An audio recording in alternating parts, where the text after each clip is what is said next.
महाभारत में कई शाखा कथाएं बताई गई हैं। उनमें से एक ययाति की कहानी है। ययाति पांडवों और कौरवों के पूर्वजों में से एक थे। जब उनकी कहानी कही जाती है तो सबसे पहले शुक्राचार्य की कहानी कही जाती है। बृहस्पति देवताओं के गुरु हैं, शुक्राचार्य दैत्यों के गुरु हैं। दोनों ही महान विद्वान और शक्तिशाली व्यक्ति थे, लेकिन शुक्राचार्य के पास एक ऐसी शक्ति थी जो बृहस्पति के पास नहीं थी। उनमें संजीवनी की जादुई शक्ति के माध्यम से मृतकों को पुनर्जीवित करने की शक्ति थी। इसीलिए जब भी देवताओं और दानवों में युद्ध हुआ, दानवों की हमेशा बिना किसी क्षति के जीत हुई, क्योंकि शुक्राचार्य युद्ध में मरे हुए लोगों को अपनी संजीवनी की जादुई शक्ति के माध्यम से पुनः जीवित कर देते थे। देवतागण दंग रह गए।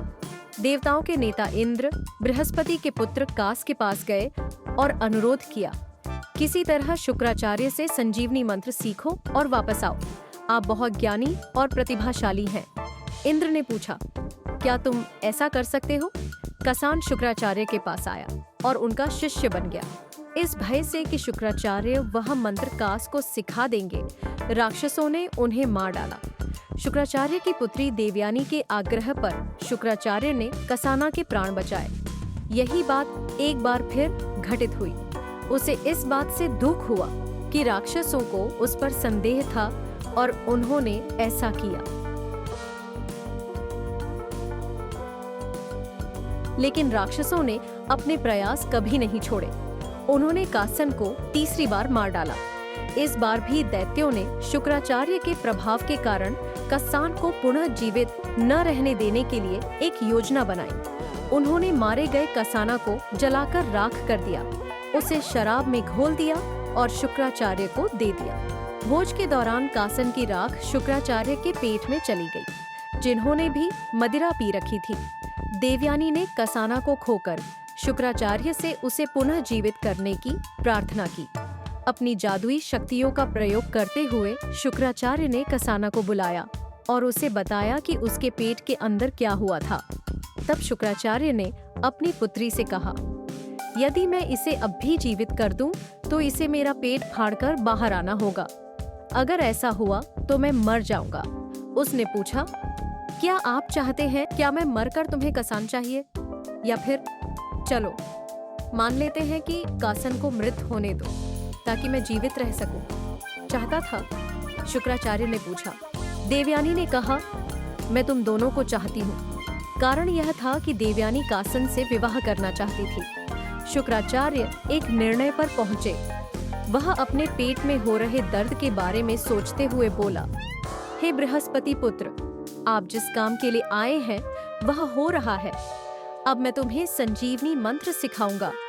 तब मैं तुम्हें पुनर्जीवित करने के लिए उस मंत्र का प्रयोग करूंगा।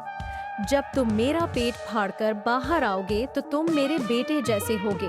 फिर उन्होंने कहा, मुझे पुनर्जीवित करने के लिए मैंने तुम्हें जो मंत्र सिखाया है उसका प्रयोग करो।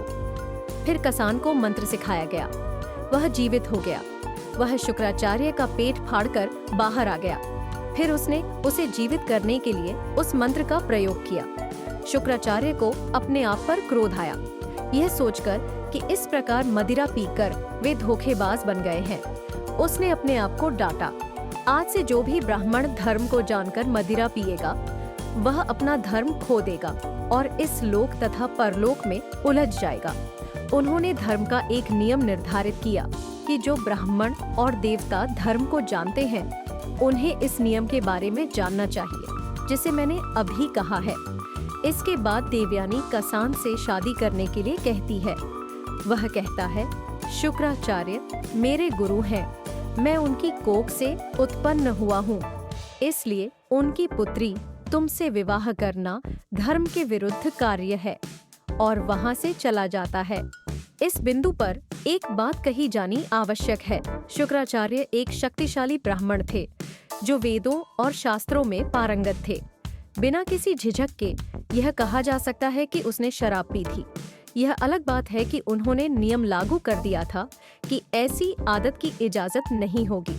यहाँ बिना किसी अस्पष्टता के यह कहा जा रहा है कि यह प्रथा तब तक विद्यमान थी गजान से संबंधित घटनाएं यहीं समाप्त होती हैं। अगला वीडियो पांडवों और कौरवों के पूर्वजों में से एक ययाति और शुक्राचार्य की पुत्री देवयानी के विवाह के बारे में बताएगा। इसी के साथ हम विदा लेते हैं। अगले वीडियो में मिलते हैं। नमस्ते।